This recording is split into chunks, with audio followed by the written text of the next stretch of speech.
দিহিং পাটকা বৰষাঞ্জনে যি এতিয়া কয়লা খনি খনন কাৰ্য ভাৰত চৰকাৰ ষ্টেট গভৰ্ণমেণ্টে ডিচিশ্যনটো লৈছে সেইটো যাতে সেই খনন কাৰ্যটো উত্তৰ পূৰ্বাঞ্চলৰে আমাৰ জৈৱ বৈচিত্ৰ্যৰে ভৰা সেই ঠাইখনত কোনো কাৰণত এই কয়লা খনিটো তাতে উদ্ঘাটন কৰিব নালাগে আৰু যাতে জলবায়ু পৰিৱৰ্তন পৰা পৃথিৱীক প্ৰদূষণমুক্ত কৰিবৰ কাৰণে সেইটো বন্ধ কৰিবলৈ মই ভাৰত চৰকাৰ ষ্টেট গভৰ্ণমেণ্টক অনুৰোধ কৰিম। হেল্ল' বন্ধুসকল আজি ভিডিঅ'টি কোনো ৰহস্যৰ ওপৰত নহয়, কাৰণ এতিয়া অসমৰ এখন অভয়াৰণ্য সংকট অৱস্থাত আছে।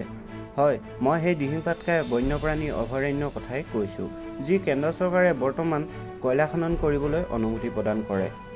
এই দিহিং পাটকাই অভয়াৰণ্যক কেনেকৈ চৰকাৰে এটা কয়লা খনি হিচাপে প্ৰতিষ্ঠা কৰিবলৈ অনুমতি দিব পাৰে তাক মই বুজি পোৱা নাই, কাৰণ দিহিং পাটকাই বন্যপ্ৰাণী অভয়াৰণ্যখনক পূৰ্বৰ আমাজন বুলি আখ্যা দিয়া হয়। অত্যন্ত ঘন বনাঞ্চলেৰে ভৰপূৰ এই বৰ্ষাৰণ্যখন অসমৰ 3খন জিলা অৰ্থাৎ তিনিচুকীয়া, ডিব্ৰুগড়, শিৱসাগৰৰ পৰা প্ৰায় 575 বৰ্গ কিলোমিটাৰ জুৰি বিস্তৃত হৈ আছে। এই বৰ্ষাৰণ্যখনত বহুতো মূল্যৱান গছ পোৱা যায়, লগতে ইয়াত 293 বিধ স্থানীয় আৰু বিদেশী চৰাই পোৱা যায়। এই অভয়াৰণ্যখন অৰ্কিড বৈচিত্ৰ্যৰ বাবে অতি প্ৰখ্যাত। ইয়াত প্ৰায় 101 বিধ অৰ্কিড প্ৰজাতি পোৱা যায়, যাৰ ভিতৰত এবিধ ভাৰতত আৰু 9 বিধ অসমত প্ৰথমবাৰৰ বাবে পোৱা গৈছে। লগতে ইয়াত 42 বিধ স্তন্যপায়ী প্ৰাণী, 40 বিধ সৰীসৃপ আৰু 30 বিধ পখিলাৰ প্ৰজাতিও পোৱা যায়। কেৱল এয়াই নহয়, ইয়াত কিছুমান দুৰ্লভ প্ৰজাতিৰ বান্দৰৰ লগতে দেওহাঁহো পোৱা যায়।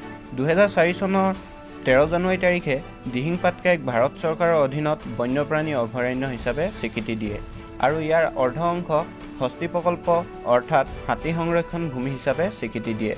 ইয়াৰ স্বত্ত্বেও কেন্দ্ৰ চৰকাৰে কেনেকৈ এই অঞ্চলক কয়লা খননৰ বাবে অনুমতি দিব পাৰে বুজি পোৱা নাই। জানিব পৰা মতে খনন কাৰ্যৰ কাম প্ৰায় আৰম্ভ হৈছে।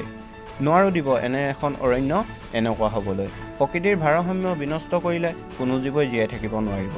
এফালে এজনে অকলে প্ৰকৃতিৰ ভাৰসাম্যতা ৰক্ষা কৰিছে আৰু আনফালে চৰকাৰে ইয়াৰ বিনষ্ট। চৰকাৰৰ এই প্ৰস্তাৱক গুৱাহাটী ইউনিভাৰ্চিটিৰ ছাত্ৰ সমাজে এনেদৰে প্ৰটেষ্ট কৰিছে। আপুনিও এই দিহিং পাটকাই অভয়াৰণ্যখনক সুৰক্ষিত কৰি ৰাখক। তলত ডেছক্ৰিপশ্যনত এটা লিংক দিয়া আছে, তাত গৈ ছিগনেচাৰ কৰক আৰু লগতে সকলোৱে নিজৰ নিজৰ ছ'চিয়েল একাউণ্টৰ পৰা #SaveDihingPatkai, #IamDihingPatkai, #StopCoalMining, #SaveAmazonOfNortheast এনেদৰে লিখি এখন পোষ্টাৰ পষ্ট কৰক, কাৰণ এতিয়া আমি সকলো ঘৰত আছোঁ আৰু এইটোৱে সুযোগ ছ'চিয়েল মিডিয়াৰ শক্তি প্ৰদৰ্শন কৰা। এই ভিডিঅ'টিৰ যোগেদি ময়ো কেন্দ্ৰ চৰকাৰক অনুৰোধ কৰিছোঁ যে দিহিং পাটকাই অভয়াৰণ্যখন সুৰক্ষিত কৰি তোলক।